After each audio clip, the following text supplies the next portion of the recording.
how do you make such a virtual world if you have no technical software experience with this? How do you make it? You mean how do you design it? Or I'm not sure if I understand it. Yes, yes. How you design it? How you?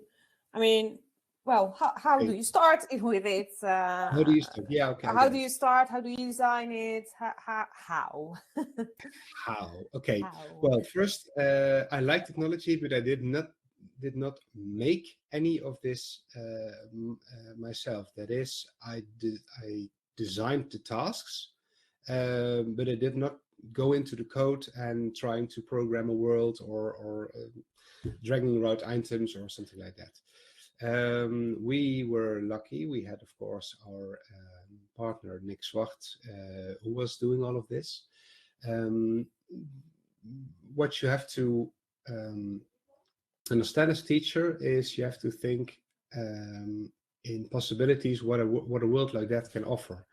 And my advice would be to use existing worlds. If you don't have any tech skills at all, use existing worlds and try and see the possibilities we have there, the affordances a world can offer.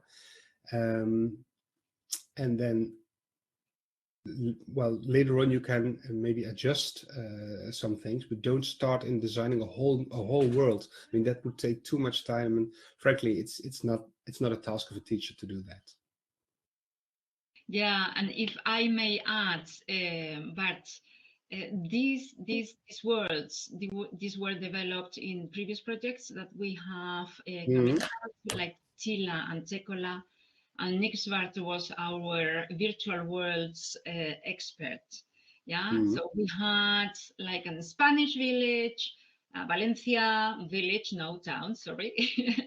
We have Saarbrücken for Germany, we had Paolet for France, and we have Chachedale for English, yeah, with all kinds of buildings, a little bit, so that one can get the sensation, the impression that you are in that specific country, in the town or in the village. So this is in there, yeah. So if you want to use them with your students, you can. But as Bart was saying, there are some technical issues with OpenSim, which is the virtual that we have been using, because it wouldn't work with Chromebooks, or it didn't work with Mac. You cannot use it in your smartphones or in your tablets. So you have to install a viewer in order to be able to access the world. If you are working from school, then the technical people from your school have to open a port so that you can be able to use it and to speak and listen to what others are saying. So our next step is indeed Frame VR, as Bart was saying, which is also a virtual world, but which is so easy because it is an internet address.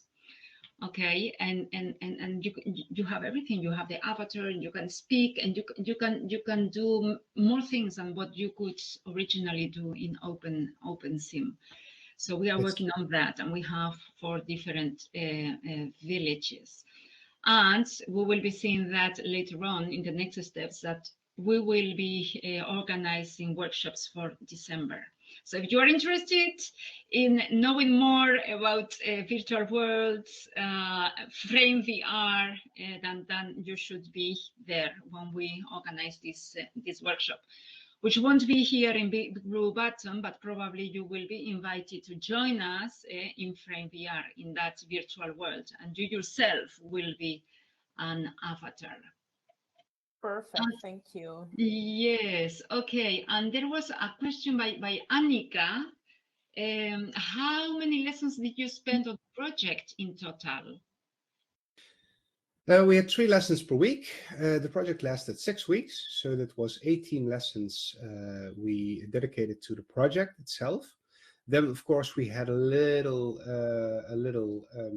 phase before the tutorials, so that the students were acquainted with the software, with OpenSim, the virtual world. And we had some preparational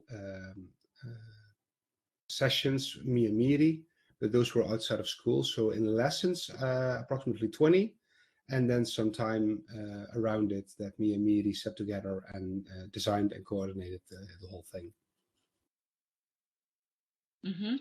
Annika also says that she really likes the idea of working in different groups, working on the pre and post tasks, and participating within the virtual world, within the same classroom. So Yeah. she says that she's going to use the same setup in the future. So which is beauty of it is, if you assign your students a number, and that number is having a task, then they always know what to do. So you can also hang a schedule in the room saying, okay, number 1 is doing this in the post-task activity, in the pre-task activity, in the main activity, and it really gives them a sense of autonomy.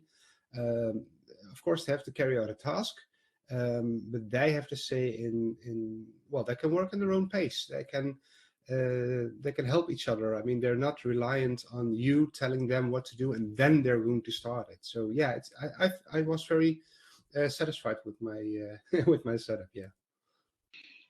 Yeah, and I have a question myself, Bart. Mm-hmm. I didn't share that with you yet. So okay. So you're surprised. Yeah, nice. because last week we were talking about that.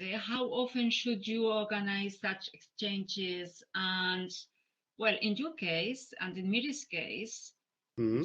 the students were participating each week, not each month or not every 2 months, but every week. Yep. So how do you experience that? And would you be willing to do the same thing, yes or not, and why? 100%. Yes, 100%. I think, especially for a language and especially for my type of students, it's so much better to be focused on one type of activity or one task, or in this case, one type of lesson. Maybe I should call it like that. So it would be very strange for them, I think, if we did this only once a month after school. That would be, well, that's different. What I notice now is that after the first anxiety of lesson 1, so the blind date, they knew their partner, they knew what to do, they knew what to expect, and the next lesson when they came in,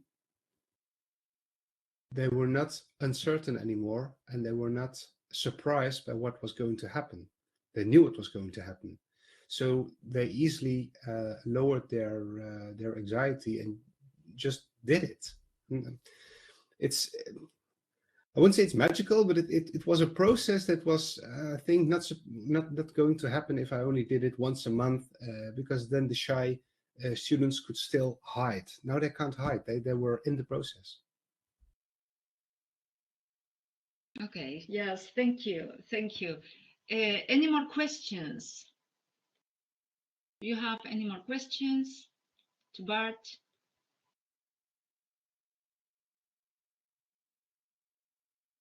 There are no more questions. Can we go then to the next? Yes, because next week we will be having our next workshop. It will be on Tuesday, the 29th of November at 7 p.m. Central European Time. Okay, and then we will have 2 teachers that will be also done in an interview way. So Oscar Baleiro from St. Joseph School will be interviewed by Manuel Fernandez from Santo Ángel School from Badajoz. Yeah, and the focus will be on diversity. Yeah, because Oscar Baleiro works in a school where students come from many different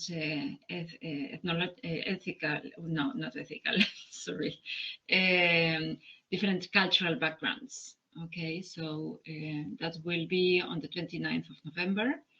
And then in December, as I told you, we are willing to organize also 2 different workshops, one focusing on differentiation and the other one on Frame VR. So Frame VR is the virtual world that we will be also using within the eLife project, if you want, also with you.